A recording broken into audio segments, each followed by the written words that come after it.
Rádio Rio de Janeiro, a emissora da Fraternidade, passa a apresentar Luz na Penumbra, programa que leva ao seu coração a mensagem da doutrina espírita.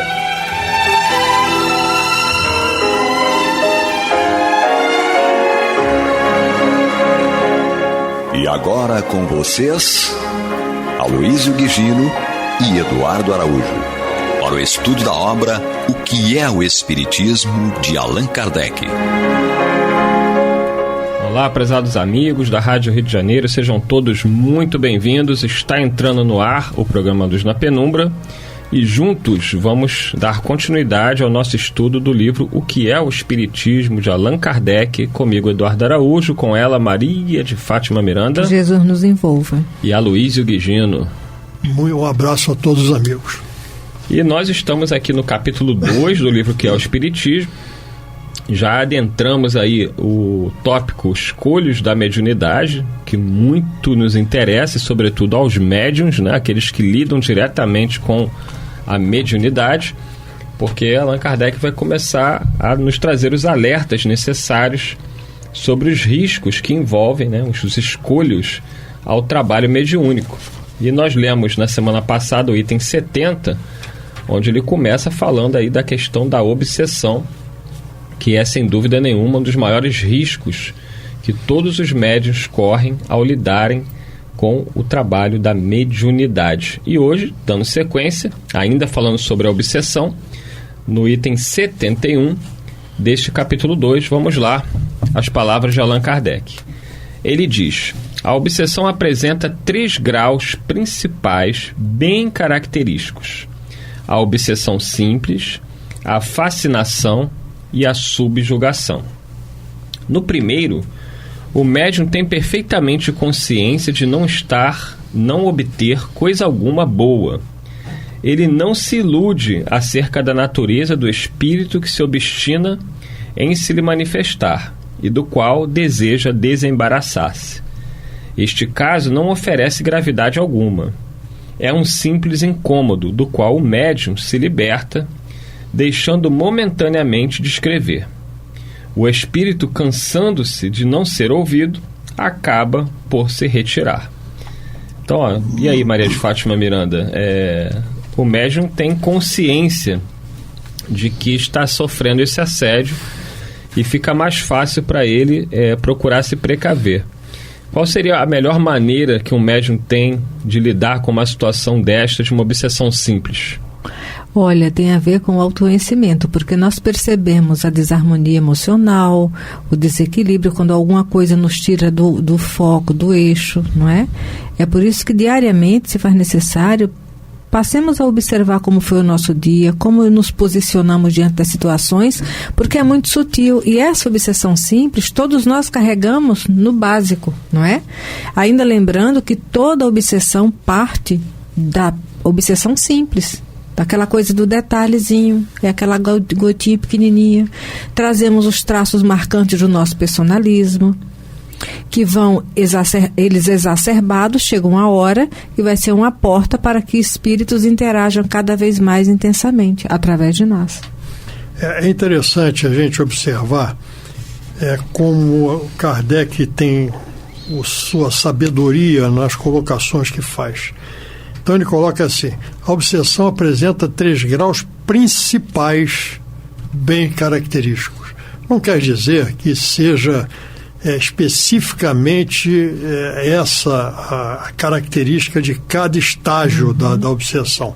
Nós temos várias intensidades em cada um deles, certo? Mas elas podem ser juntadas em 3 grandes grupos: as obsessões simples, a fascinação e a subjugação. E é importante também nós compreendermos que no primeiro, quando começa no início dessa atividade de um espírito inferior para que obstinadamente quer interferir na postura, na ação, até no pensamento de algum companheiro, e principalmente dos médiuns que dão mais facilidade a esse acesso, nós temos que perceber isso e combater logo no início. É a mesma coisa, quando nós pegamos um resfriado, uma gripe, se nós não combatermos imediatamente, nós vamos entrar com febre, prostração, certo? E outros efeitos que vão cada vez mais se agravando e agravando. Mas se nós começarmos e cortarmos e utilizarmos a medicação correta logo ao início desse processo, ele é superado com uma facilidade ou uma menor dificuldade e mais rapidamente. A mesma coisa se diz respeito à obsessão. Quando ela é atacada, quando ela é tratada, quando ela é cuidada, quando ela é observada logo ao seu início, ela poderá ser superada com menor dificuldade. É claro que a gente está falando aqui em relação ao médium, mas todos nós, todos nós sofremos esse assédio. Todos somos médiums. Todos nós, de alguma forma, sofremos esse assédio. Podemos não ser médiums ostensivos, né? Mas todos nós, conforme lá o item 159 de O Livro dos Médiuns, sofremos a interferência dos espíritos em nossa mente e temos essa comunicação. Então, nesse sentido, conforme disse o Aloysio, todos somos médiuns. Agora, é claro que Kardec diz que aqueles que têm uma mediunidade ostensiva é que podem realmente serem qualificados de médiuns. Mas o assédio vale para todos, né? No sentido geral e amplo, todos nós somos médiuns. E precisamos ficar atentos aos pensamentos que nos chegam. Porque a obsessão simples começa exatamente aí. É aquele pensamento nos colocando contra o companheiro de trabalho na casa espírita. É o pensamento que nos coloca sempre de mau humor, com pessimismo. São assédios aparentemente insignificantes que caracterizam uma obsessão simples, mas que, conforme disse a Miranda, caso não sejam combatidos de início, eles vão se aprofundando, podendo chegar até os estágios mais graves da obsessão, que é a fascinação e a subjugação. Vamos dando sequência aqui à leitura. Para quem está chegando agora, capítulo 2 do livro que é o Espiritismo, o item 71, nós lemos o primeiro parágrafo, onde ele vai falar aí sobre a obsessão simples, e agora dando sequência ao segundo parágrafo do item, no caso 71. A fascinação obsessional é muito mais grave, porque nela o médium é completamente iludido. O espírito que o domina apodera-se da sua confiança a ponto de impedi-lo de julgar as comunicações que recebe, fazendo-lhe achar sublimes os maiores absurdos. O caráter distintivo destes gêneros de obsessão é provocar no médium uma excessiva suscetibilidade e levá-lo a não acreditar bom, justo e verdadeiro senão o que ele escreve, e repelir e mesmo considerar mal todo conselho e toda observação crítica, preferindo romper com os amigos a convencer-se de que está sendo enganado, a encher-se de inveja contra os outros médiuns cujas comunicações sejam julgadas melhores que as suas, a querer impor-se nas reuniões espíritas das quais se afasta quando não pode dominá-las. Essa atuação do espírito pode chegar ao ponto de ser um indivíduo conduzido a dar os passos mais ridículos e comprometedores. É realmente impressionante, né? Quem já teve a oportunidade de observar uma situação grave como essa de um médium fascinado é realmente assustador, porque a pessoa não escuta ninguém. Não dá atenção. É aquilo que muito claramente Kardec coloca aqui nessa parte aí do item 71, ele passa apenas a aceitar como verdadeiro aquilo que parte dele. Tá? O restante ele critica, ele julga falso, ele não admite, e isto faz com que haja uma cisão, um afastamento e muitas vezes até o abandono de determinadas atividades, determinadas tarefas que ele vinha realizando, e até realizando bem, mas que através dessa fascinação, que é um estágio já mais adiantado da obsessão, ele prejudica toda e qualquer atividade que ele venha a realizar. Porque nessa fascinação existe a ideia de domínio, não é? Quer dizer, o espírito, ele quer realmente, de alguma forma, dominar o médium e se ele passou por aquela influência inicial e não se manteve vigilante, por isso que o ideal é que o médium ele esteja sempre ligado a um grupo, porque todos nós passamos momentos difíceis no dia a dia, na vida, desafios, aprendizados, não é? E algo que nos marque mais, aquilo vai sendo diluído através de uma conversa, de um atendimento fraterno, de alguma coisa que nos faça refletir, para que esses resíduos não se acumulem e possam gerar situações onde esses espíritos aproveitam as brechas para exercer esse domínio, né? Que o objetivo é levar daqui a pouco a subjugação que nós vamos estudar. Começa pelo fascínio. E esse fascínio, essa fascinação, também é sutil, porque tem muito a ver com a nossa personalidade, nosso personalismo, não é nem personalidade, é nosso personalismo, as nossas vaidades, não é? Então, é a ilusão sobre o que fazemos sobre nós mesmos. A criatura que está sob fascínio não consegue fazer a leitura de si mesmo, porque está empanado, está com a vista turva, embaçada, e precisa de muita oração e de uma boa conversa com os amigos que estejam em volta. Nessa fase já da obsessão, é necessária uma ajuda externa. E é importante isso que a Miranda acabou de colocar, de um trabalho onde participem outras pessoas que nos conheçam e que possam avaliar essa mudança de comportamento, de atitudes, certo? Através desse processo obsessivo. Então, já nesta fase, nós não conseguimos, muitas vezes, por nós mesmos, superarmos essa influência como na fase inicial da obsessão simples, como foi aqui narrado. Então, é muito interessante nós termos um trabalho em grupo, sim, onde nós possamos ter conhecida essa mudança de atitudes através de um processo obsessivo. O item 72 nos traz uma outra informação que é muito interessante. Nos diz o seguinte: um dos caracteres distintivos dos maus espíritos é a imposição. Eles dão ordens e querem ser obedecidos. Os bons nunca se impõem, dão conselhos e, se não são atendidos, retiram-se. Resulta daí que a impressão que em nós produzem os maus espíritos é sempre penosa, fatigante e muitas vezes desagradável.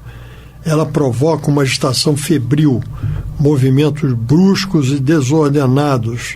A dos bons, pelo contrário, é calma, branda e agradável. Então são características que são distintas entre as atividades dos bons espíritos e dos maus espíritos. Os maus espíritos é a imposição, ordens, aborrecimentos se não são atendidos, e se isso nos traz consequências desagradáveis para nós que sentimos essas influências. Com relação aos bons espíritos, essa aproximação e essa atividade dos bons espíritos é sempre calma, branda e agradável.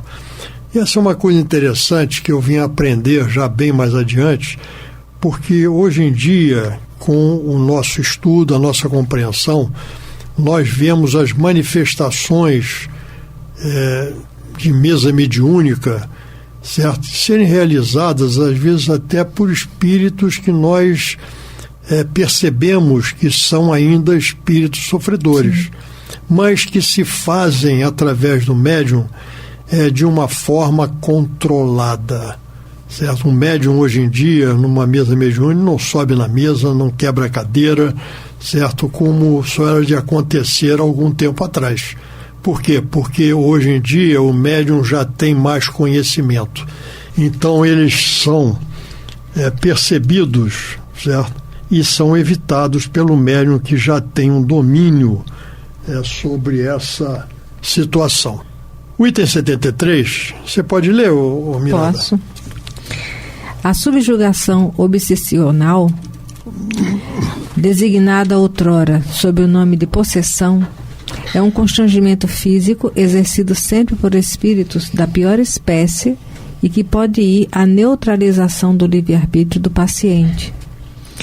Ela se limita muitas vezes a simples impressões desagradáveis, porém, muitas vezes provoca movimentos desordenados, atos insensatos, gritos, palavras injuriosas ou incoerentes, de que o subjugado às vezes compreende o ridículo, mas não pode abster-se. Este estado difere essencialmente da loucura patológica, com que erradamente a confundem, pois na possessão não há lesão orgânica alguma. Sendo diversa a causa, outros devem ser também os meios de curá-la. A aplicação do processo ordinário das duchas e tratamentos corporais poderá muitas vezes determinar o aparecimento de uma verdadeira loucura, onde só havia uma causa moral. Temos visto casos assim, né, Miranda? A gente já até viu alguns pessoalmente, né, do quanto que a possessão, né, é algo grave, essa subjugação obsessional que Kardec coloca aqui, porque a pessoa fica completamente na mão desses espíritos. É algo realmente impressionante, até assustador, mas nós entendemos que isso não ocorre ao acaso, né? São espíritos altamente comprometidos, tanto aquele médium em desequilíbrio, né? E aí quando a gente fala médium, o livro Nos Domínios da Mediunidade mostra muito bem isso, também de Chico Xavier pelo espírito André Luiz, que várias pessoas que eram levadas à casa espírita se apresentavam ali completamente dominadas por determinados espíritos, mas nenhuma delas eram trabalhadoras de uma casa espírita. Eram pessoas que eram levadas à casa espírita como pacientes, como pessoa doente necessitada de auxílio. E aí o André Luiz perguntava se elas poderiam ser classificadas como médiuns. E os espíritos diziam que sim, eram médiuns, só que médiuns em desequilíbrio, e naquele caso médiuns completamente dominados, né, pela atuação de espíritos obsessores. É uma situação grave, né, que também pode acontecer no médium trabalhador, né, que tem o médium que é um mero frequentador e tem o médium que é o trabalhador da casa espírita e que pode cair numa situação como essa. E conforme Allan Kardec coloca aqui, é levado à prática de situações completamente absurdas, ridículas, que ele próprio não consegue dominar. É interessante que Kardec chama atenção, e pode até ter passado desapercebido, mas a subjugação obsessional, ela nos priva do uso do nosso livre-arbítrio. Tá? Perfeito. Ele neutraliza o nosso livre-arbítrio. Nós não perdemos o livre-arbítrio. Neutraliza. Mas neutraliza o nosso livre-arbítrio. Então nós vamos agir não mais pelas nossas escolhas, e sim pelas escolhas do obsessor. Isso é interessante porque nós sabemos que nós todos temos uma coisa chamada livre-arbítrio que é respeitada até mesmo pelo Criador, certo? Mas nesse estágio da obsessão, essa posse, certo? Essa subjugação é tão forte que nos priva do uso do livre-arbítrio, da neutralização da nossa capacidade de fazermos escolhas. E isso é muito grave. Então é uma situação em que, com mais ênfase ainda do que nós falamos no processo da fascinação, é necessário um tratamento de apoio, de amparo, um tratamento da espiritualidade para que possa haver esse afastamento desse obsessor, que é sistemático, é persistente, certo, na sua ação. No Allan Kardec coloca, os espíritos deixam claro que o processo de fascinação é bem mais perigoso, porque o médium fica muito fechado a qualquer tipo de ajuda. E conforme a Luísa estava colocando, é fundamental a pessoa que esteja sofrendo esse tipo de assédio estar aberta a receber ajuda. E muitas vezes o médium que está sofrendo um processo de subjugação, ele é mais aberto a receber o socorro espiritual e o auxílio dos companheiros do que o médium que esteja num processo de fascinação, porque ele tende a repelir qualquer tipo de ajuda. Fica refratário. Por isso que os espíritos dizem que a fascinação ela é mais perigosa do que a própria subjugação. Porque a subjugação, conforme a Luísa colocou, ela gera um constrangimento tão grande ao médium, né, a ponto de neutralizar o seu livre-arbítrio, que ele sente a necessidade de pedir socorro, muitas vezes. Já na fascinação, não. Ele não percebe a atuação obsessiva e ele se deixa conduzir como uma perfeita marionete. Allan Kardec, no Livro dos Médiuns, ele narra um episódio de um jovem, certo, que era uma pessoa de boa índole, né, conhecido, etc., e que ele, através desse processo de subjugação, ele, quando andava pela rua e via uma moça que se aproximava dele, ele se arrojava aos pés dela, certo? Fazendo uma declaração que era vista por todos, certo? E ele ficava, vamos dizer, sem a capacidade de controlar aquela ação, e a sua vergonha era muito grande. Então, mas ele não conseguia controlar aquilo e repetia. Então isso é exatamente o que expressa, o que exemplifica esse estágio de subjugação dentro do processo da evolução, do processo de evolução. Do Aloysio está no item 240 de O Livro dos Médiuns, para quem quiser ler o caso desse rapaz, que era forçado a se ajoelhar diante desta moça. 240, né? Item 240 de O Livro dos Médiuns. Eu conheci o caso, mas não tinha gravado o número da questão. Bom, o pessoal gosta de procurar, né, de ler. Então tá aí, item 240 de O Livro dos Médiuns, que trata da obsessão, capítulo que trata da obsessão. E aí é importante também nesse item aqui, Kardec faz uma diferença entre a obsessão, a própria subjugação, e a loucura patológica. Porque na loucura patológica existe uma deficiência física, normalmente, que impede que o espírito se manifeste de forma correta ou normal. E na obsessão, na subjugação, é uma questão espiritual, certo? É uma influência espiritual e não física. Fisicamente, o indivíduo não tem nada que leve a essa atitude, mas espiritualmente é o que o conduz. É isso aí, chegamos ao final de mais um programa, agradecendo a todos vocês pela participação, por estarem conosco aqui nesse estudo muito importante do livro que é o Espiritismo.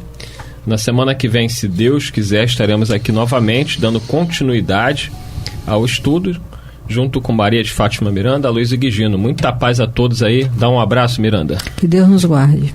Aloysio. Até o próximo encontro, se Deus quiser, e Ele há de querer. Muita paz. Fiquem com Deus. Você está ouvindo o programa Luz na Penumbra.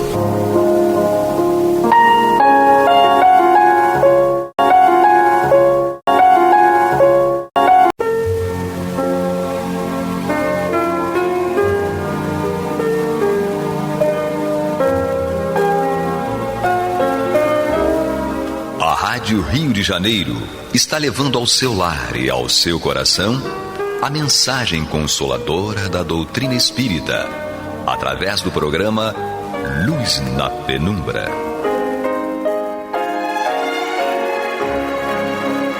E agora com vocês, Bill Fabiano e Renato Souza, para comentar os textos da Revista Espírita de Allan Kardec no período de 1859 a 1869.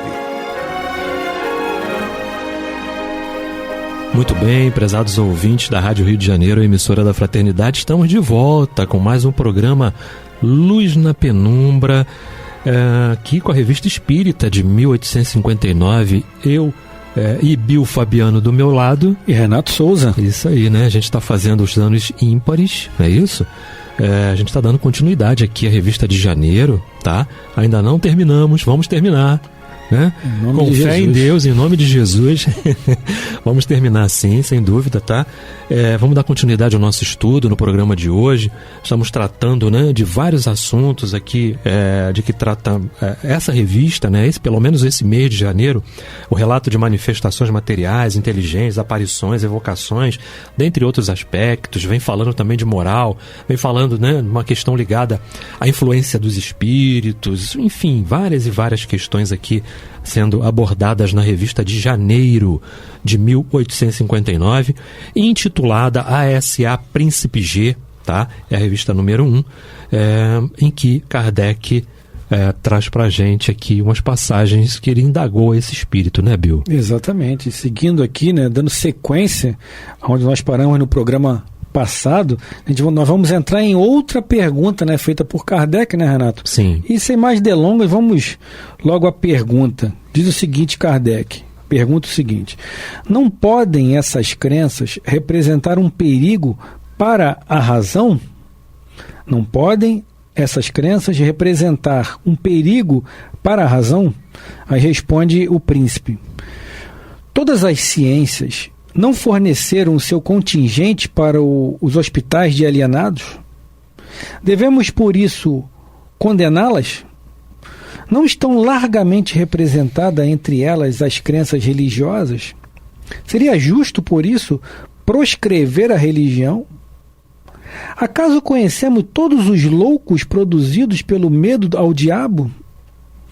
Todas as grandes preocupações intelectuais levam à exaltação e podem reagir de maneira lastimável sobre um cérebro fraco.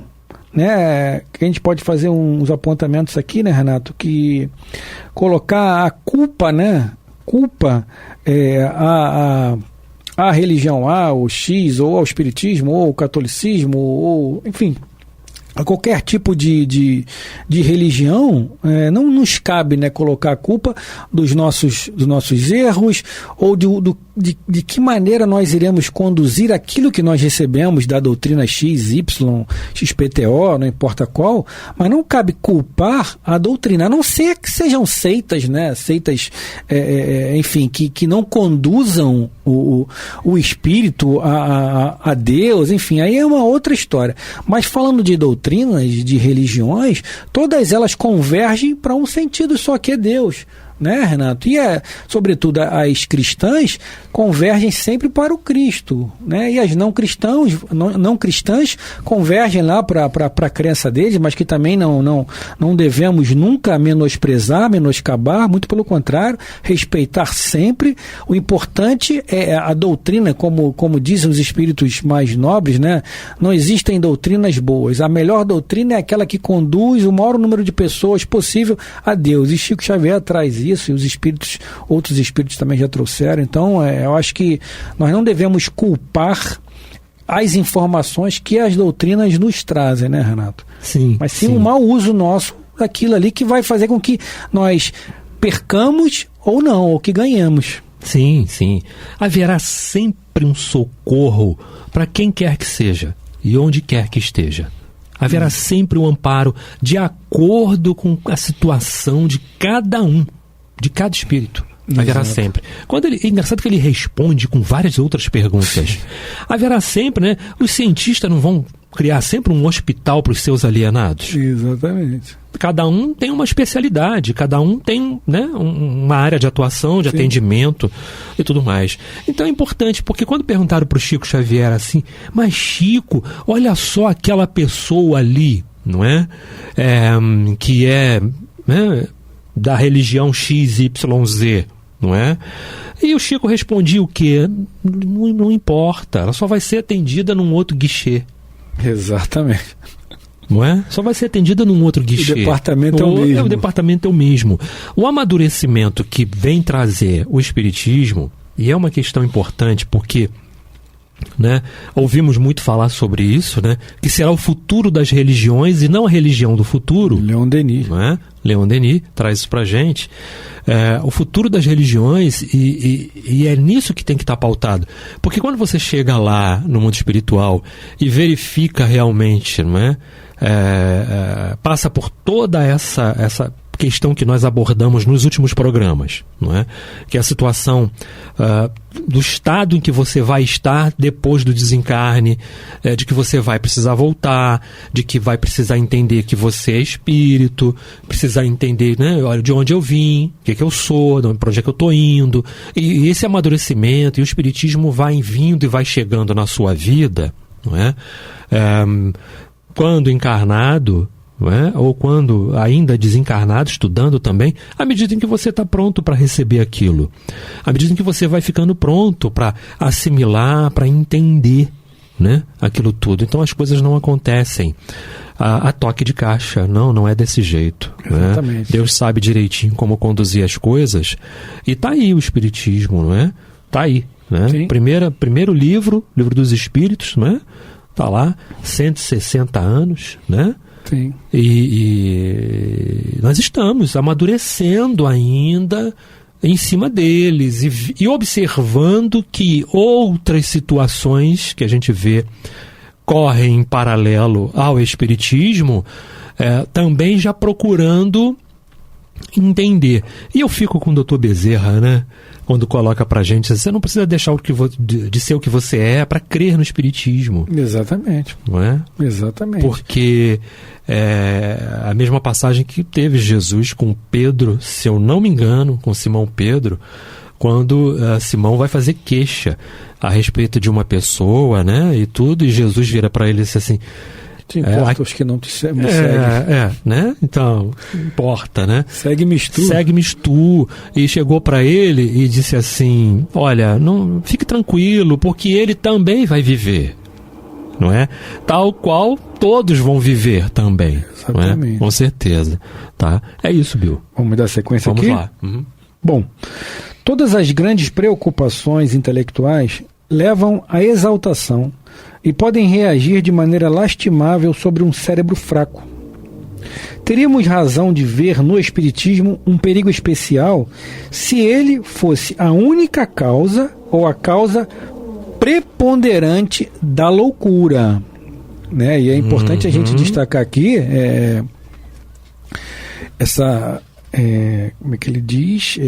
Teríamos razão de ver no Espiritismo um perigo especial se ele, o Espiritismo, fosse a única causa ou a causa preponderante da loucura, ou seja, se aquelas informações que a doutrina espírita está trazendo vai nos conduzir a uma loucura mesmo física, a um desregramento cerebral, e isso não ocorre. E isso não é o que ocorre. O que ocorre é a má condução das doutrinas, e para isso existem diversas doutrinas, né, Renato? Diversas obras.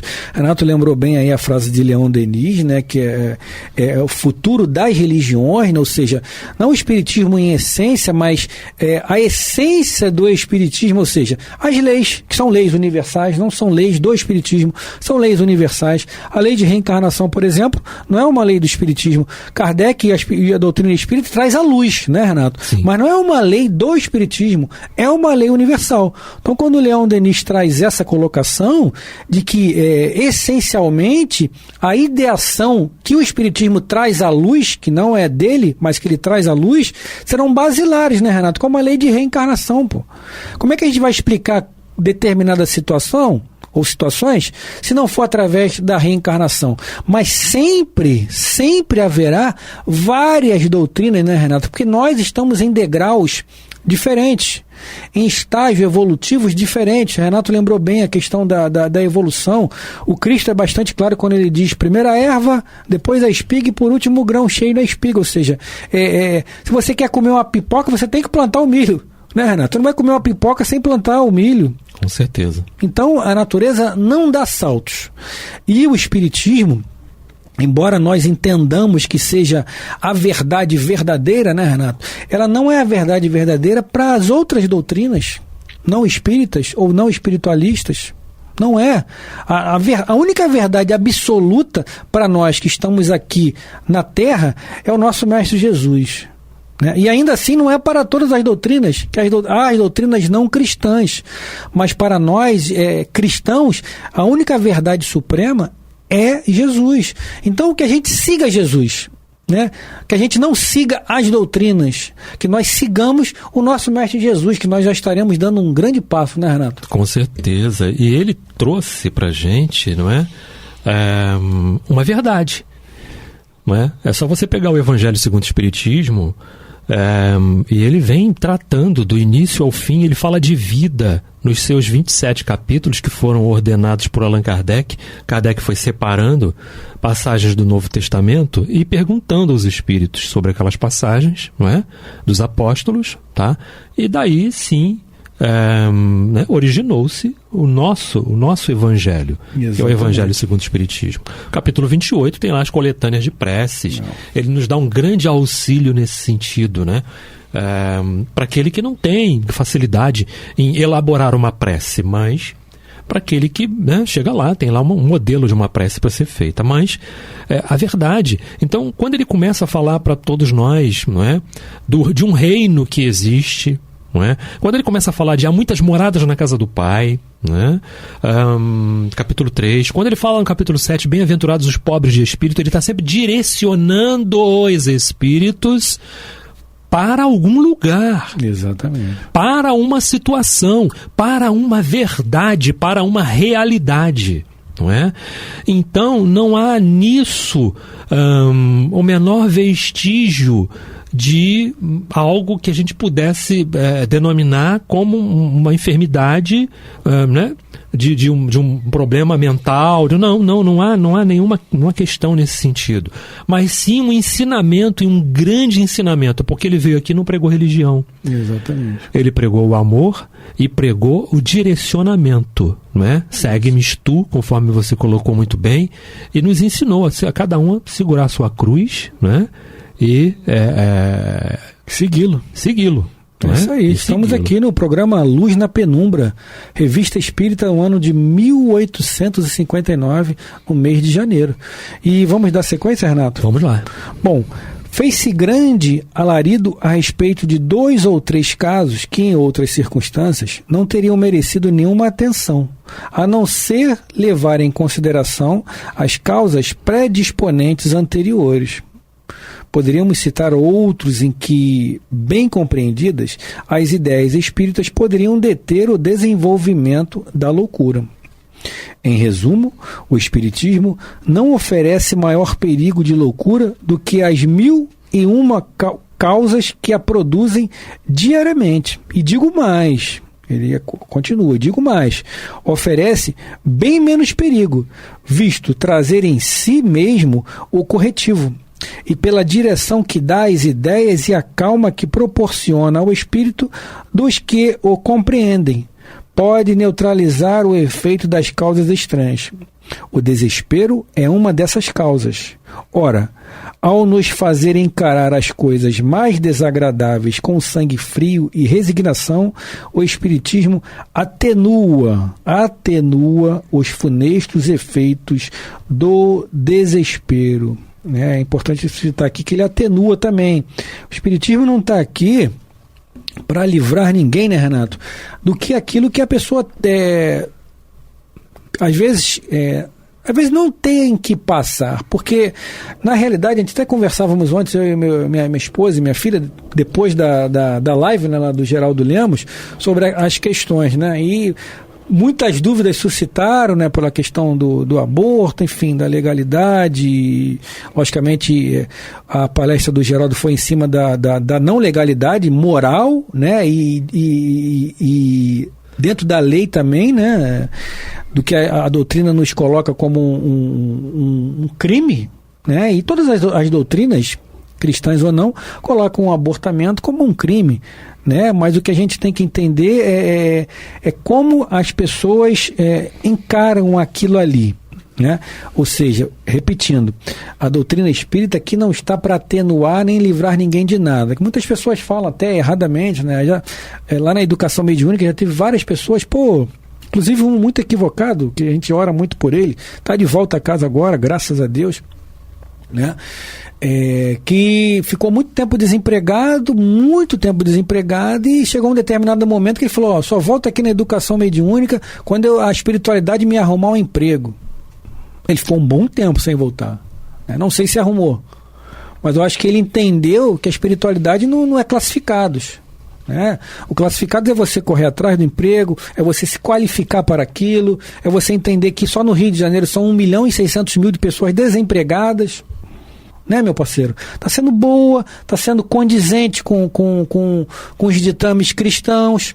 Então a espiritualidade, através da misericórdia divina, vai lá e atenua, que é o Espírito está dizendo aqui, atenua a sua dívida. Ou seja, se você tinha que sofrer X, você vai sofrer A.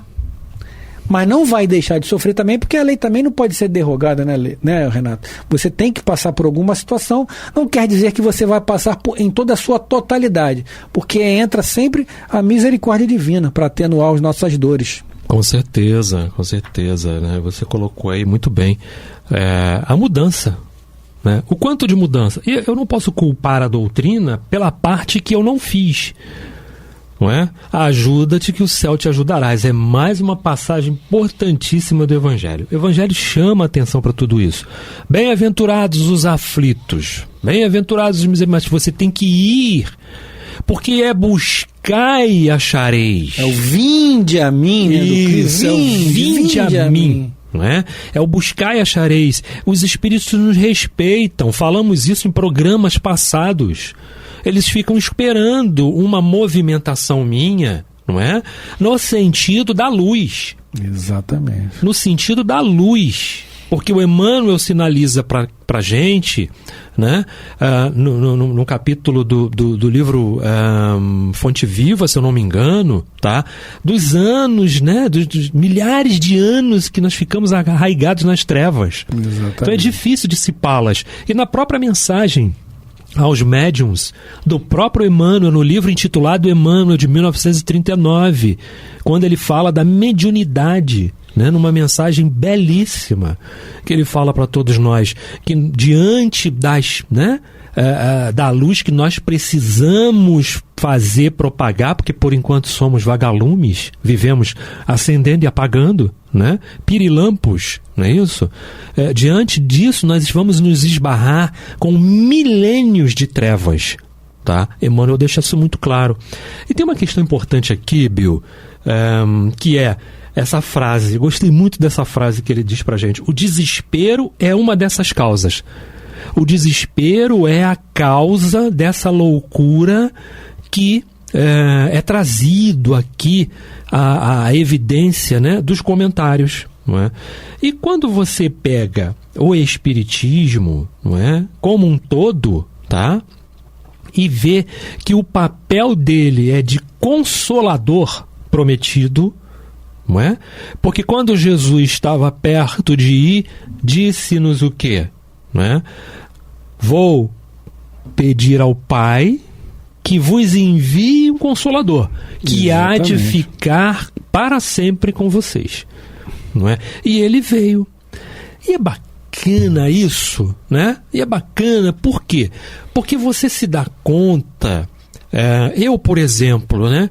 Quando fui parar lá no Bezerra, né, no posto Espírita de Caridade Bezerra de Menezes, os esclarecimentos que me foram sendo trazidos através de, né, todos os dias que eu podia estar lá, né, todos os sábados que eu estava presente, das palestras, dos estudos. No início não, no início foi muito difícil. Muito difícil porque no início você não compreende muito bem as coisas. Mas quando você começa a querer, e isso parte da vontade, sim. Quero, porque você está sentindo um bem-estar ali que você, num primeiro momento, não sabe explicar. Exatamente. Não é? Mas você começa a abrir, começa a prestar mais atenção e melhor atenção no que está sendo falado, nos estudos, e você começa a entender. E é por isso que o Espiritismo é o Consolador. Por quê? Porque ele esclarece. Ele esclarece. Está aí o Evangelho. O Evangelho nos tira. Ou se não, pelo menos nos tira, mas nos orienta a dar o próximo passo, a nos tirar dessas aflições que eles, que muitos se encontram, sim. Não é? não é? Essas aflições. Exatamente. O real entendimento do sofrimento é que o Divaldo fala, até no filme ele fala para a mãe, né? Sim, sim. E não é o fato de você sofrer. Ok, tô sofrendo, mas tô nem aí, eu quero sofrer mesmo, ou eu não tô entendendo nada do sofrimento, mas a questão que o Divaldo fala é a real compreensão da sua necessidade. Você sofre por quê? Ou para que você sofre? Né? Aí que a doutrina, o Consolador prometido por Jesus, nos mostra que quem nós vamos culpar? Né? O nosso passado delituoso. Né? Mas aí as pessoas, até a discussão, né, a conversação que estava tendo ontem com a minha família, né, são pessoas que são simpáticas à doutrina, mas não são doutrinariamente espíritas. Né? Então, os porquês, né, que a gente, às vezes, também a gente até não entende os porquês, mas a gente crê na doutrina, a doutrina é esclarecedora por isso. Então a pessoa é fadada a fazer isso ou fazer aquilo? Não, como eu falei, você não é fadado a fazer o mal. Ninguém nasce para praticar o mal, né, Renato? O que você tem que entender é que quando o mal bate a sua porta, só há dois caminhos. Ou por prova, você tem que passar por aquela provação, ou por expiação, que às vezes se confundem uma com as outras.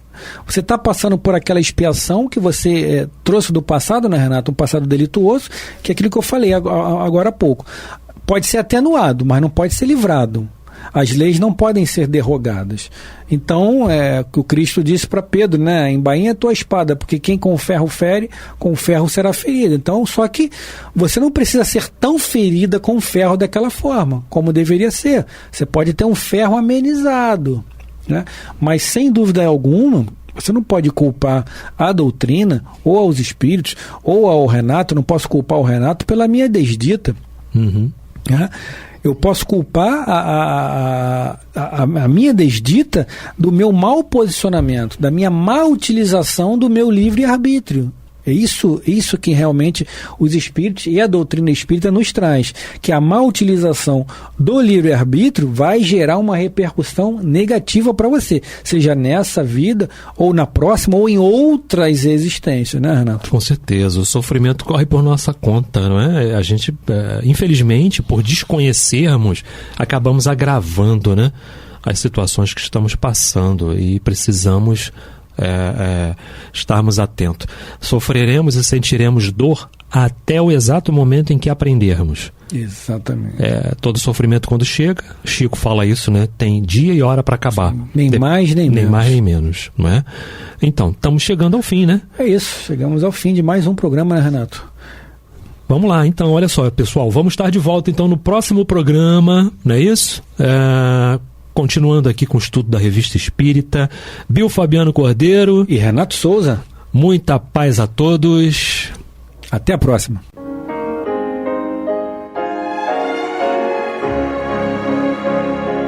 E vamos ouvir agora a prece de encerramento de nosso programa, na voz de Geraldo de Aquino. Jesus, dá-nos coragem para a luta, piedade para os insultos e misericórdia para as injustiças e ingratidões. Limpa nossa alma de inveja e ambições mesquinhas, de ódio e de vingança o nosso caminho. E que dentro em pouco, ao recolher-nos de novo ao calor do nosso leito, para que o sono nos dê a paz e o esquecimento das tristezas humanas, possamos sentir, Senhor, no mais íntimo de nosso ser, a doçura indefinível do Teu amor e a grandeza incomparável da Tua divina presença. Que assim seja.